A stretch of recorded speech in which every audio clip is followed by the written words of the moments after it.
সংঘর্ষমালিয়া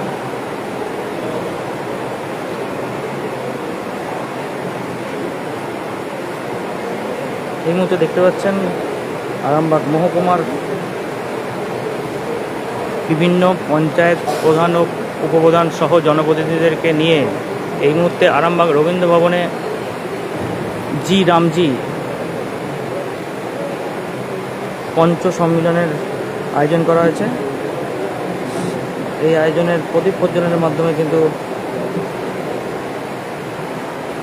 এই অনুষ্ঠানের সূচনা করা হলো। উপস্থিত আছেন আরামবাগের এসডিও, ডেপুটি ম্যাজিস্ট্রেট সহ বিভিন্ন এই অনুষ্ঠানের মূল পর্বে আসার আগে ব্লকের ভিডিওরা সেই ছবিটা সংঘর্ষমালিয়ার লাইভে আমরা দেখানোর চেষ্টা করছি। এই মুহূর্তে দেখতে পাচ্ছেন সেই ছবি।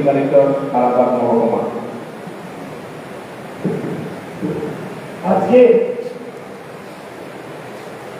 যে সাব ডিভিশন লেভেল পয়েন্ট সম্মেলন মঞ্চে উপস্থিত আমাদের আরামবাগ সাব ডিভিশনের শ্রদ্ধেয় মহকুমা শাসক মহাশয় উপস্থিত আছেন।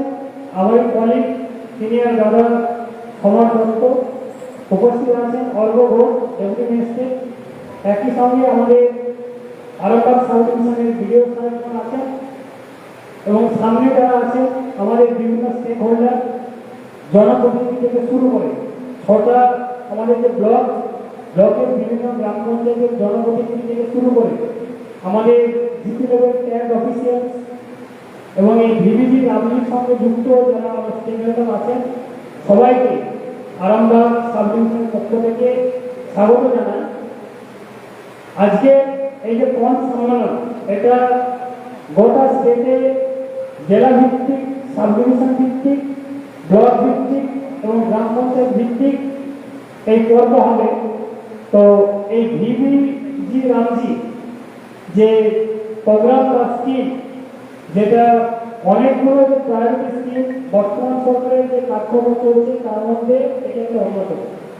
ভিভিজি রামজি যে আগে আমরা যারা অনেকদিন এর সঙ্গে যুক্ত আছি আপনারা জানেন যে 2005 সালের যে এনজিএনআরজিএস অ্যাক্ট, সেই অ্যাক্টের একটা নতুন প্রতিস্থাপন যার আইনি সংস্কার করে গ্রামীণ কর্মসংস্থানটাকে আরো উন্নত পর্যায়ে নিয়ে যাওয়া, তার সঙ্গে যে বিকশিত ভারত অর্থাৎ 1947 সালের যে স্বাধীন হওয়ার পর বর্তমান ভারত সরকার যে তার ন্যাশনাল এইম, যে জাতীয় লক্ষ্য, যে 2047 সালের মধ্যে আমাদের গোটা ভারতবর্ষে যে বিকশিত ভারত অর্থাৎ একদম সংসদ থেকে শুরু করে, গ্রাম পঞ্চায়েত থেকে শুরু করে, ব্লক থেকে শুরু করে, মহকুমা থেকে শুরু করে জেলা এবং রাজ্য এবং দেশ, যেখানে এই ভিভিজি রামজির মাধ্যমে বিভিন্ন ডিপার্টমেন্টের কনভারজেন্সের মাধ্যমে যে সার্বিক উন্নয়ন, যেখানে আদর্শ গ্রাম তৈরি হবে, আদর্শ গ্রাম পঞ্চায়েত হবে, যেখানে যত রকমের যে পরিকাঠামো থেকে শুরু করে, লাইভলিহুড থেকে শুরু করে আমাদের গ্রাউন্ড ওয়াটার, আপনারা জানেন যে থাকবে যে এখন আমাদের যে অবস্থা, যে গ্রাউন্ড ওয়াটার, যে ড্রিঙ্কিং ওয়াটার, যে জলের স্তর, সেটা কিন্তু আগামী 2050 সালের মধ্যে অনেকটাই নিঃশেষিত শেষ হয়ে যাবে। সেই জায়গাগুলোকে মাথায় রেখে সার্বিক উন্নয়নের লক্ষ্যে, যেখানে সশক্ত গ্রাম, ডিজিটাল ইন্ডিয়া থেকে শুরু করে মানে যত রকমের সুবিধা, মানে যত রকমের যে আমাদের যে কাজকর্মগুলো ডেভেলপমেন্ট প্রকল্পগুলো চলে সেগুলোকে একসঙ্গে করে জাতীয় লক্ষ্য যে 2047 সালের বিকশিত ভারত, সেটাকে এগিয়ে নিয়ে যাওয়ার জন্য এই ভিভিজি রামজি। তো আজকে আপনারা দেখে থাকবেন যে এখানে উপস্থিত আছেন আমরা এখানে জনপ্রতিনিধি, আমাদের এমএলএ সাহেবদেরও আমরা আমন্ত্রণ করেছিলাম। আমাদের এখানে উপস্থিত আছেন আমাদের গ্রাম পঞ্চায়েত লেভেলের মেম্বাররা আছেন, পঞ্চায়েত সমিতির মেম্বাররা আছেন, প্রধান উপপ্রধান আছেন এবং এই কাজের সঙ্গে যুক্ত যারা বিভিন্ন স্টেক হোল্ডার আমাদের অফিসিয়ালসরা আছে। উদ্দেশ্য কি, যে এই আজকের যে পঞ্চ সম্মেলন, এর উদ্দেশ্য হচ্ছে একটাই, অনেকগুলো উদ্দেশ্য মধ্যে একটা প্রথম যেটা নাম বলে নয়, যে একটা জনসচেতনতা। এই যে ভিডিপি রাজনীতি নিয়ে আমরা কি করতে চাইছি, যে সবার সহযোগিতা ছাড়া ঠিক সিদ্ধান্ত লক্ষ্য পৌঁছানো যাবে না, সেই জনসচেতনতা একটা লক্ষ্য। আরেকটা লক্ষ্য কি, যে আপনারা জানেন যে আগে আমরা গ্রাম বাংলার পাড়া বৈঠক, গ্রাম পঞ্চায়েত ডেভেলপমেন্ট প্ল্যান, সেই প্ল্যানকে কেন্দ্র করে আমরা বিভিন্ন ধরনের অ্যাকশন প্ল্যান করে আমরা কাজগুলো করতে পারি। তো বিভিন্ন প্ল্যানিং প্রসেস, তারপরে যে ইমপ্লিমেন্টেশন গ্রাউন্ডিং করা এবং তার সঙ্গে সঙ্গে মনিটরিং করা একটা ট্রান্সপারেন্ট লেভেল, যে স্বচ্ছতার সঙ্গে আমরা এটা মনিটরিং করতে পারি। তো প্রত্যেকটা এই যে লক্ষ্য বা উদ্দেশ্যকে সাধন করতে গেলে আমাদের যারা স্টেক হোল্ডার আছে প্রত্যেকের সাহায্য ছাড়া এই কাজটা করা যাবে। এখানে যারা আমরা মানে এই ভিডিপি রামে অনেকগুলো পোর্শন আছে, একটা প্ল্যানিং প্রসেস আছে, একটা টেকনিক্যাল পার্ট আছে, একটা ইমপ্লিমেন্টেশনের পার্ট আছে। মেইন যেটা প্ল্যানিং প্রসেস, যেটার জন্য আপনারা জানেন যে কোনো একটা কাজ করতে গেলে সংসদ লেভেল থেকে আমাদের স্কিম উঠে আসে, একটা প্ল্যান করতে হয়। মেম্বার সাহেবের থাকেন, প্রধান সভাপতি যারা থাকেন, কর্মরত সাহেব থাকেন, অঞ্চলের থাকেন, সেক্ষেত্রে স্কিমগুলোকে ফাইনাল করে এখানে এখন একটা যেটা হচ্ছে না যুক্তধারা। যুক্তধারা মানে এটা এমন একটা পোর্টাল যেখানে আপনি ওই প্রধান সব কিছু, অর্থাৎ যে জলের জল সমস্যাশীলতা, অর্থাৎ জল থেকে নিচে দিয়ে যায়, অর্থাৎ আমার যে টপোগ্রাফি, সেই টপোগ্রাফির তথ্য পাবেন। মানে যুক্তধারা আপনি প্ল্যানিং, সেই প্ল্যানিংটা করার জন্য আগে যে স্কিম দরকার, সেটা কিন্তু আমাদের মেম্বারদের দরকার, যেমন জনপ্রতিনিধিদের দরকার, যেমন আমাদের স্টেক হোল্ডারদের দরকার, মনিটরিং থেকে শুরু করে আলটিমেটলি কাজ থেকে সাকসেস করার জন্য। এই উদ্দেশ্য সাধন করার জন্য যে আরো বেশি অ্যাওয়ারনেস প্রত্যেককে জানান দেওয়ার জন্য পশ্চিমবঙ্গ সরকার, ভারত সরকার, পশ্চিমবঙ্গ সরকার একটা উদ্যোগ, এবং এই উদ্যোগে আসলে আমরা সবাই মিলে সামিল হয়ে আমরা সুন্দর পশ্চিমবঙ্গ তথা আমাদের এই আরামবাগ সাব ডিভিশনকে সুন্দরভাবে এই ভিডিপি রামজির কাজটাকে সুন্দরভাবে করে আমরা একদম প্রথম স্থানে যেতে পারি। আপনারা শুনে আনন্দিত হন, এই ভিডিপি রামজির যে কাজ, যেটা আমাদের পশ্চিমবঙ্গ সরকার 30শে জুন 2026 নোটিফিকেশন করেছিলেন, 1 জুলাই থেকে শুরু হয়েছে। এবং আরামবাগ সাব ডিভিশনে আমরা যেটা কাজ করেছি, জেলার নির্দেশ আমাদের প্রত্যেকটা মানে গ্রাম পঞ্চায়েতের সুবিধাগুলো স্কিম সিলেক্ট করতে হবে। তার মধ্যে আমি বলেছি একটা ইনফ্রাস্ট্রাকচার, আইসিডিএস এর অবস্থা, যেগুলো ধারাবাহিক ইনফ্রাস্ট্রাকচার যেগুলো আছে, আইসিডিএস, প্রাইমারি স্কুল, এগুলো ধরা যাবে। এইরকম স্কিম প্রত্যেকটা দিদি 20টা করে স্কিম ধরতে বলা হয়েছে। বিভিন্ন ধরনের 318 পার্সোনাল অ্যাক্টিভিটিস আছে, তার মধ্যে আমাদের স্কিম সিলেকশন থেকে শুরু করে কাজ করতে বলা হয়েছে। ইতিমধ্যে আমরা অনেকগুলো কাজ গ্রাউন্ডিং করেছি, আমাদের এখানে ভালো কাজ হচ্ছে। আমি চাইব আপনারা সবাই মিলে এগিয়ে আসুন, আমরা আরামবাগ সাব ডিভিশনকে আমাদের রাজ্যের মধ্যে যাতে প্রথম করতে পারি। এই নমস্কার, ধন্যবাদ।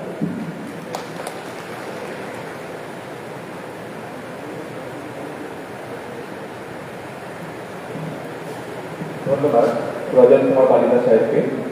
এরপর আপনাদের সামনে এই প্রকল্প সম্পর্কে কিছু বক্তব্য রাখবেন আমাদেরই শ্রদ্ধেয় মহকুমা শাসক রবি কুমার সাহেব।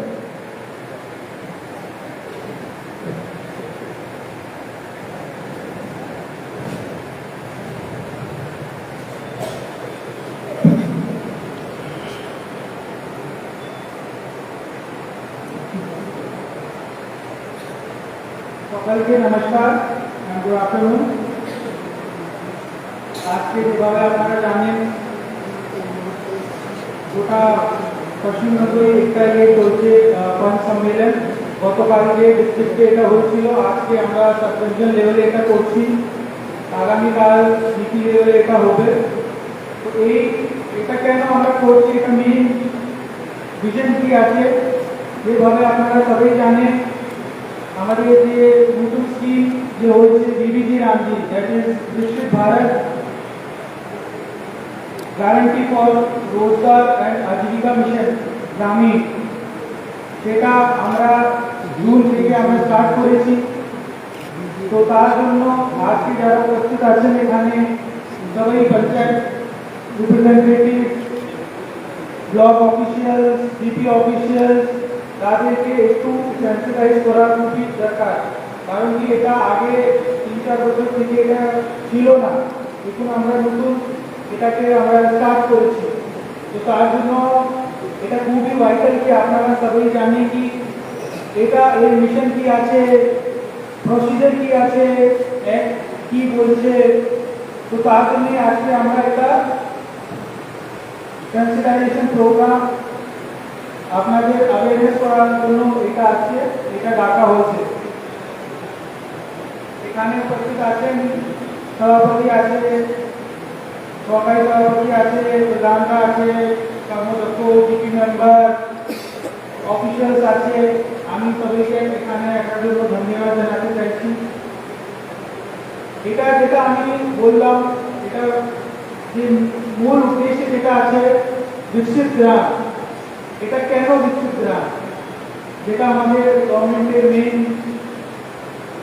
एम আছে डेवलप्ड इंडिया, दैट इज विकसित भारत बाय 2047।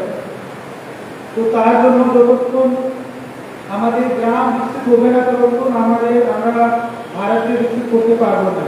তো গ্রাম আমাদের সবথেকে বেসিক ইউনিট আছে। তো আগে আমাদেরকে গ্রামকে, আমাদের ভিলেজগুলিকে ডেভেলপ করতে হবে, তারপরে আমরা যখন ভিলেজেস ডেভেলপ হবে, তারপরে ব্লক হবে, ডিস্ট্রিক্ট হবে, সাব ডিভিশন হবে, তারপরে গোটা ভারতবর্ষ হবে। মোটামুটি দাদা সাহেব পুরোপুরি বলে দিয়েছে স্কিম নিয়ে কি আছে। এখানে আমি এটাই বলতে চাইছি, যেভাবে আপনি আগে যে এমজিএনআরজিএস ছিল, এখানে কিছু চেঞ্জেস আছে। এই নতুন যে বিবিটি রামজি অ্যাক্ট আছে, এখানে আপনারা যে আগে 100 ডেজ ছিল, এখন 125 ডেজ গ্যারান্টিড এমপ্লয়মেন্ট হয়ে গেছে। এছাড়া কিছু কিছু চেঞ্জেস আছে ইমপ্লিমেন্টেশনের মধ্যে, যেটা আছে এখন খুব যে ফোকাস আছে, focus is mainly on transparency and accountability. তো তার জন্য যে ডিজিটাল পোর্টাল ক্রিয়েট করা হচ্ছে, জিও ট্যাগিং অফ যে অ্যাসেট হচ্ছে, যে আমরা নতুন অ্যাসেট ক্রিয়েট করবো তার জিও ট্যাগিং হবে, ডিজিটাল অ্যাটেন্ডেন্স হবে যারা কাজ করছে। এছাড়া ডিবিটি মাধ্যমে ওদের পেমেন্ট হবে। তো পুরোপুরি ফোকাস যে আছে ওটা ট্রান্সপারেন্সি অ্যান্ড অ্যাকাউন্টেবিলিটির উপর আছে। এছাড়া এটা শুধু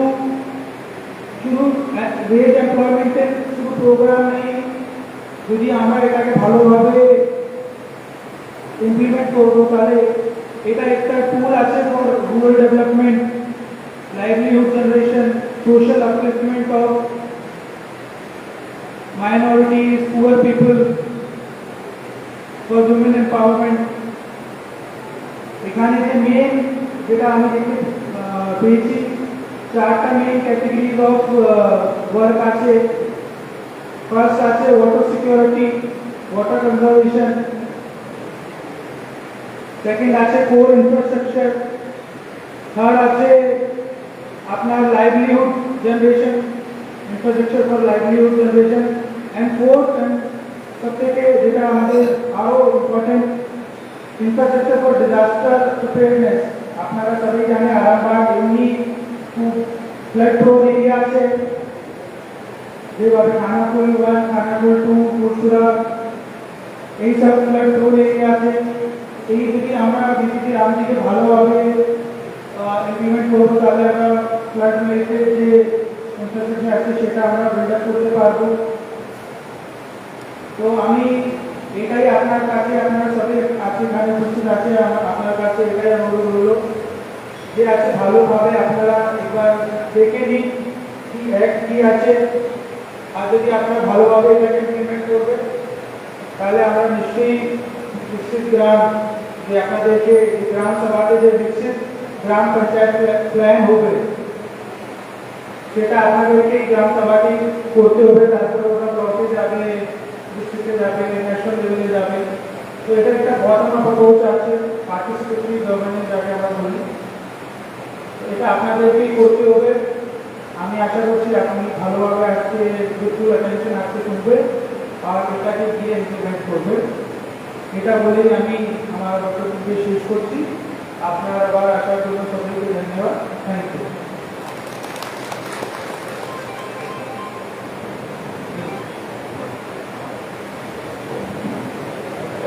সমস্ত জনপ্রতিনিধি যেহেতু উপস্থিত আছেন, তাই আজকে এই সুযোগে সাম্প্রতিক যে জনগণনা চলছে এই জনগণনা সম্পর্কে 2-4 কথা আপনাদের মধ্যে শোনাবেন আমাদেরই শ্রদ্ধেয় অনুরোধ নমস্কার, deputy magistrate and deputy collector Arambagh মহকুমা।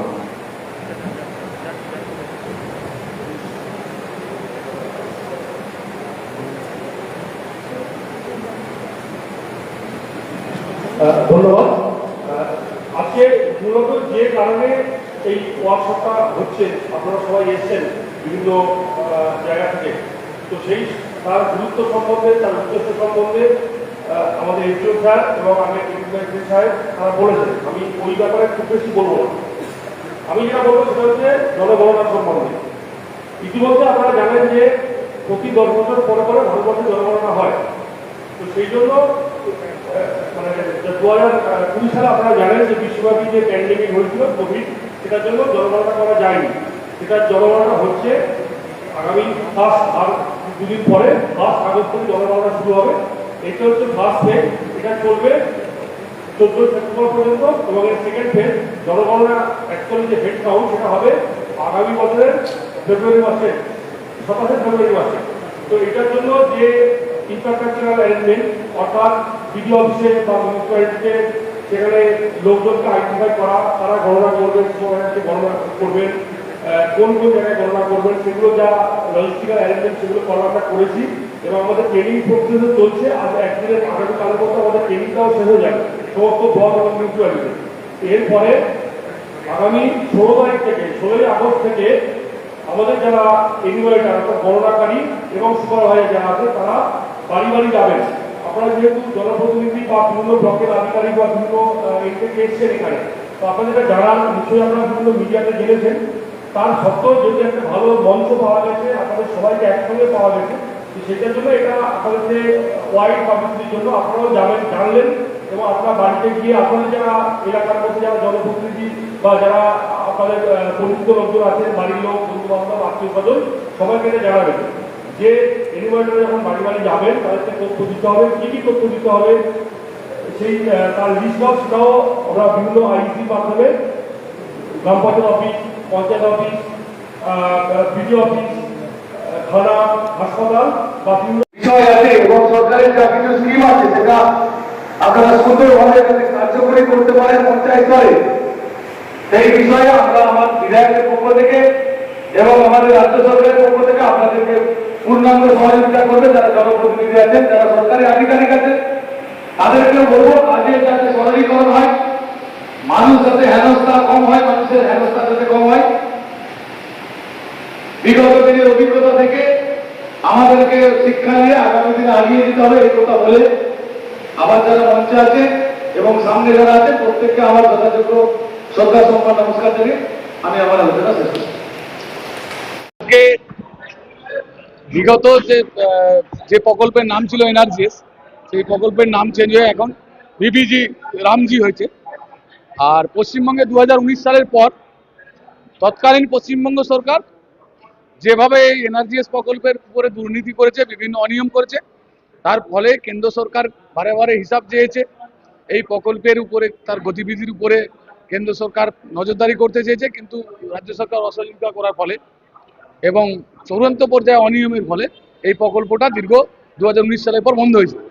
আমরা এবারে নির্বাচনের সময়ে আমরা ভোটের আগে গোটা পশ্চিমবঙ্গবাসীকে আশ্বস্ত করেছিলাম যে পশ্চিমবঙ্গে যদি পরিবর্তনের সরকার হয়, আমাদের বিজেপি নেতৃত্বাধীন সরকার হয়, তাহলে আমরা এই যেটা এনআরজিএস 100 দিনের কাজের প্রকল্প, এই প্রকল্প পুনরায় চালু করব।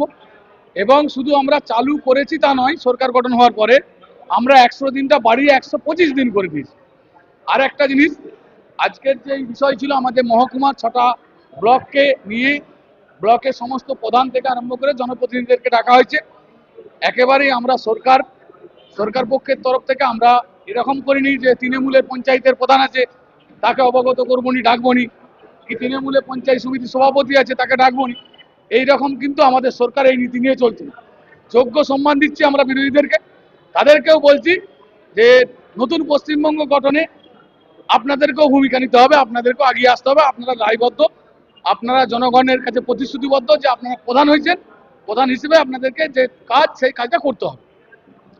যদি কেউ না আসে, তার বিষয়ে সরকার তার নতুন সিস্টেম আছে, ব্যবস্থা নিবে। যদি দীর্ঘ সময় আমরা বলার পরেও না আসে, তো আসতে হবে কোনো রকম। আর একটা বিষয় আমিও মঞ্চে বললাম সবারই কাছে আমি আমার যে সরকারের পক্ষ থেকে যে বার্তা সেটা তুলে ধরলাম যে এই প্রকল্পটার উপরে বিগত দিনের যে অনিয়ম হয়েছে সেইখান থেকে শিক্ষা নিয়ে আপনাদেরকে স্বচ্ছতার সাথে আমাদের কেন্দ্রীয় সরকার এবং রাজ্য সরকার যে পদ্ধতিক্রমে এই প্রকল্পটাকে কার্যকরী করতে চায় বাংলায়, সেই বিষয়েতে আপনারা সচেষ্ট ভূমিকা নেবেন এবং স্বচ্ছতার সাথে সেটা কার্যকরী করবেন। তাতে যদি কোথাও কোনো বাধা হয়, কোনো বিষয় থাকে, সেটা আমরা রাজ্য সরকারের পক্ষ থেকে আমরা সমস্ত বিষয়েতেই এই বিষয়ে সলিউশনের রাস্তা বার করব। এবং প্রকৃত গ্রামীণ অর্থনীতিটাকে শক্তিশালী করতে গেলে গ্রামের গরিব মানুষের হাতে যদি পয়সা তুলে দিতে হয়, অর্থনীতির তাদের হাতে যদি মজবুত ব্যবস্থাপনার মধ্যে দিয়ে তাদেরকে আনতে হয়, তাহলে এই পঞ্চায়েতি রাজ যেটা ত্রিস্তর পঞ্চায়েত ব্যবস্থা, এটা অত্যন্ত একটা গুরুত্বপূর্ণ সিস্টেম। এই সিস্টেমটার আমরা আধুনিকীকরণ চেষ্টা করছি, যাতে আরো সুন্দরভাবে সরলীকরণের মধ্য দিয়ে গ্রামীণ অর্থনীতিকে আমরা একটা শক্তিশালী ব্যবস্থাপনার মধ্যে আনতে পারি। এই ত্রিস্তর পঞ্চায়েত ব্যবস্থার মধ্য দিয়ে আগামী দিনে পশ্চিমবঙ্গের মানুষ এর মধ্য দিয়েই সুফল পাবে। বিভিন্ন তৃণমূল পরিচালিত পঞ্চায়েত এবং পঞ্চায়েত সমিতিতে জনপ্রতিনিধিরা আসছে না, তারপরে তো প্রকল্পের ইমপ্লিমেন্টেশন দেখুন, একটা এই কয়েকদিন আগেই জানেন বিধানসভাতে বিল পাস হয়েছে নতুন। এই দীর্ঘ সময় 3 মাস ধরে পঞ্চায়েতের প্রধানরা আসছেন, তারা যা অপকর্ম করেছে, যা চুরি চারা কেসের সঙ্গে যুক্ত আছে, বিজেপির লোকেরা কাউকে ভয় ভীতি কিচ্ছু দেখায়নি। তারা নিজেরাই জনগণের কাছে তারা দায়বদ্ধ, তারা ভয়ে নিজেদের অপকর্মের ভয়ে আসতে যাচ্ছে না। আমরা তারপরেও বলেছি আপনারা আসুন, আর যদি কেউ অপরাধ করে থাকে তো আইনে ফেস করতে হবে, আইনের কাঠগড়ায় আসতে হবে, আইন অনুযায়ী তার বিরুদ্ধে ব্যবস্থা নেওয়া হবে। কিন্তু আমরা কোথাও এরকম নয় যে আমরা কাউকে হুমকি দিচ্ছি, হুইপ দিচ্ছি, কাউকে মারধর করতে গেছি। বিজেপি এইসব কালচারে বিশ্বাস করে না, আর এই কাজ আমরা করিও নি। কিন্তু বিষয়টা হচ্ছে পঞ্চায়েতে যে ফিনান্সিয়াল যে প্রধানের হাতে ক্ষমতা ছিল, সেই ক্ষমতা গত অ্যাসেম্বলি আমাদের যে অধিবেশন চলেছে, সেই অধিবেশনে অর্থাৎ 25 জুলাই পঞ্চায়েতের উপরে নতুন বিল এনে সেইটার অনুমোদন করানো হয়েছে। আগামী দিনে সেক্রেটারি অর্থাৎ সচিবই পঞ্চায়েতে ফিনান্স যে সমস্ত বিল পাস করার ক্ষেত্রে যে সিগনেচার অথরাইজ, সেটা সচিব বা সেক্রেটারি করবেন। তো এক্ষেত্রে এই জটটা আমরা মিটিয়েছি। আগামী দিনে যাতে পশ্চিমবঙ্গের আপামর নাগরিকরা সুষ্ঠু একটা পঞ্চায়েতি পরিষেবা পায়, কারণ এটা যদি চলতে থাকে তাহলে 28 সালে পঞ্চায়েত নির্বাচন আছে, ততক্ষণ পর্যন্ত কি বাংলার মানুষ বঞ্চিত থাকবে? আর এরা কি সেই সরকারকে চাপে ফেলার জন্য সরকারের ব্যবস্থাপনা যাতে কার্যকরী না হয় সেই চেষ্টা করবে প্রধানেরা? সেটা করতে দেওয়া মোটেই যাবে না। আমরা বলেছি হয় আপনি পঞ্চায়েতে আসুন, না হয় আপনি রিজাইন দেন, আর নচেত আপনি দীর্ঘ সময় যদি পঞ্চায়েতে না আসেন তাহলে প্রয়োজনে প্রশাসক বসে। এখানে আপনারা জানেন যে পশ্চিমবাংলাকে উন্নয়ন করার জন্য রাজ্য থেকে কেন্দ্র থেকে যে অর্থ বরাদ্দ করেছে রামজির যে প্রকল্প আছে 125 দিনের প্রকল্প, সেই প্রকল্প নিয়ে বিস্তারিতভাবে আলোচনা হবে। কিভাবে উন্নয়ন করতে হবে, কিভাবে পশ্চিমবাংলাকে ডেভেলপ করা যায়, কিভাবে গরিব মানুষের হাতে কাজ দেওয়া যায়, তার জন্য আজকে সেই নিয়ে আজকে প্রশিক্ষণ ট্রেনিং আছে। এখানে ডাকা আছে সমস্ত জনপ্রতিনিধিদের, পঞ্চায়েত সমিতির কর্মাধ্যক্ষ, মেম্বার, পঞ্চায়েতের প্রধান, উপপ্রধানদের ডাকা আছে। সভাপতি, সহসভাপতি আছে ডাকা আছে।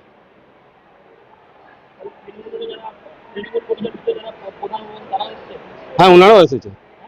হ্যাঁ, তৃণমূলের পরিচালিত যেটা পঞ্চায়েত, সেখানে প্রধান, উপপ্রধান, পঞ্চায়েত সমিতির সভাপতি, সহকারী সভাপতি, কর্মাধ্যক্ষ সবাই এসেছে। হ্যাঁ, ভিডিওরাও আছে। আমার নাম অনিশ অধিকারী, খানাকুল 2 নম্বর ব্লকের কৃষি কর্মাধ্যক্ষ। এখানে আমাদের ব্লক তরফ থেকে আমাদের জানানো হয়েছে, আমরা এসেছি রবীন্দ্র ভবনে। আর জি রামজি পঞ্চ সম্মেলনে ডাকা হয়েছে, কাজকর্ম কিভাবে কি হবে সব আলোচনা হবে, সেইভাবে জন্য আছে। এখন তো বিজেপি পরিচালিত সমস্ত কিছুই হয়েছে, তাহলে আপনারা তৃণমূলে যখন ছিলেন আর এখন বিজেপি, এখানে আসতে কোনো অসুবিধা নেই? না, কেউ কিছু বলেনি, এবং ওনাদেরও আমাদের সাথে যে কথাবার্তা বলেছে, যাও এখানে ভরসা দিয়ে প্রশাসনও দিয়েছে, এসছে, আমাদের সাথে খারাপ ব্যবহার করেন। এখন পর্যন্ত সবাই এসছে, একসাথে কাজ করবো। সরকার যেই চেঞ্জ হোক, মানুষের জন্য কাজ করতে চাইছি, কাজ করব। এবং সরকারের ভালো কাজের পদক্ষেপ ভালো নিচ্ছে, কাজকর্ম ভালো হচ্ছে, আমাদেরও ভালো লাগছে। এইভাবে প্রশাসন এভাবে সবাইকে দেখে কাজ করলে ভালো লাগে, সেই যে এসছি। আমি হচ্ছে সুজিত রামমন্ত্রীর উপপ্রধান। সোনার ছোঁয়ায় বদলে যাক আপনার বিশেষ মুহূর্ত। বিয়ে, অন্নপ্রাশন, জন্মদিন কিংবা যে কোনো উৎসব ও উপহারে আপনার সাজকে আরও রাজকীয় করতে নিয়ে আসুন সেরা গয়নার সম্ভার। আধুনিক স্বর্ণালঙ্কারের নতুন ঠিকানা নিউ তাজ জুয়েলারি। ঠিকানা হেলান বাজার, খানাকুল, হুগলি। যোগাযোগ 8981030355 9330537004। নিউ তাজ জুয়েলারি, যেখানে বিশ্বাসের সঙ্গে মেলে সৌন্দর্যের ছোঁয়া। শীততাপ নিয়ন্ত্রিত অত্যাধুনিক রেস্টুরেন্ট ময়ূখ রেস্টুরেন্ট। এখানে পাবেন চাইনিজ, পোলাও, বিরিয়ানি, তন্দুরি সহ সমস্ত রকম খাবার। এছাড়াও কাস্টমারদের সুবিধার্থে হোম ডেলিভারির বিশেষ ব্যবস্থা রয়েছে। পাশাপাশি যে কোনো অনুষ্ঠানের জন্য ভাড়া দেওয়া হয়। আমাদের ঠিকানা খানাকুল, হেলান সংলগ্ন তিলক চক। Phone number 8617492616 9732162360। সেরা খাবারের স্বাদ পেতে আজই আসুন ময়ূখ রেস্টুরেন্টে।